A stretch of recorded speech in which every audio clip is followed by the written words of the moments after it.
umapila si Senadora Amy Marcos sa Senado na agad imbestigahan ang umano'y talamak na katiwalian sa Bureau of Immigration, partikular sa proseso ng pagpapalawig ng tourist visa ng mga dayuhan matapos lumutang ang mga ulat ng extortion price menu at iba pang irregularidad na umano'y isinasagawa ng ilang opisyal at empleyado ng ahensya. Si Troy Gomez magbabalita.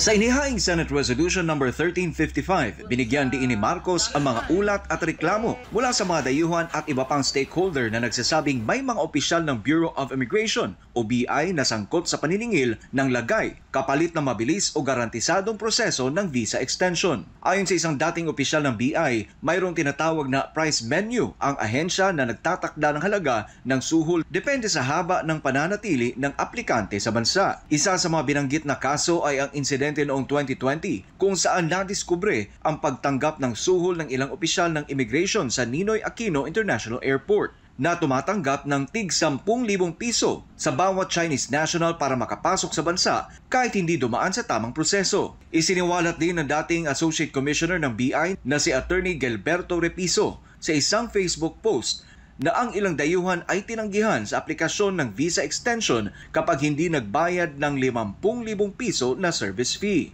Noong Hunyo 2022, iniutos ng Ombudsman ang pagtanggal sa 45 empleyado ng BI na sangkot umano sa naturang anomalya. Noong 2023, kinilala ni Justice Secretary Crispin Boying Rimulya ang muling paglitaw ng ganitong modus at iminungkahi ang paggamit ng sistemang katulad sa mga bansa sa Europa na gumagamit ng third party sa visa processing. Samantala noong Enero taong 2024, naglabas ng pahayag ang Department of Foreign Affairs na mariin nitong tinututulan at hindi kinukonsinte ang anumang anyo ng korupsyon sa kanilang visa at consular services. Nananawagan naman si Marcos sa Senado na magsagawa ng isang imbestigasyon bilang bahagi ng paggawa ng batas para tukuyin ang lawak ng anomalya, panagutin ang mga sangkot at magmungkahi ng mga reformang makapagpapabuti sa integridad at epektibong operasyon ng Bureau of Immigration, lalo na sa usapin ng tourist visa extension.